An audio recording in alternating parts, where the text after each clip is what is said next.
নমস্কাৰ আজি শিক্ষক দিৱস এই কাৰণে মই সকলো শিক্ষকৰ বিষয়ে ইমান কথা ক'বলৈ ওলাইছো শিক্ষকসকল যদি নোহোৱাহেঁতেন আমাৰ জীৱনত আমি ভাল ৰাস্তাত আগুৱাই যাব নোৱাৰিলোহেঁতেন আৰু ধন সম্পত্তি টকা পইচা এই সকলোবোৰতকৈ ওপৰত জ্ঞান আছে আৰু সেই জ্ঞান আমাক আমাৰ গুৰুসকলে দিয়ে যিদৰে এজোপা সৰু গছ পুলি পানী লাগে ৰ'দ লাগে ডাঙৰ ধুনীয়া গছ হ'বলৈ সেইদৰে আমাকো জ্ঞান লাগে সমাজৰ ভাল মানুহ হ'বলৈ আৰু সেই জ্ঞান আমাক কোনে দিয়ে আমাৰ গুৰুসকলে যদি সেই জ্ঞান আমি নাপাওঁ তেনেহ'লে আমি ভাল চিন্তা কৰিব নোৱাৰিম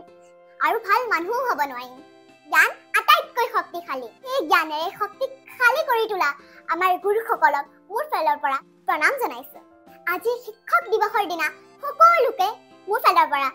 শিক্ষক দিৱসৰ বহুত বহুত শুভেচ্ছা জনালো আপোনালোকে সদায় সুখী থাকক হেল্ডি থাকক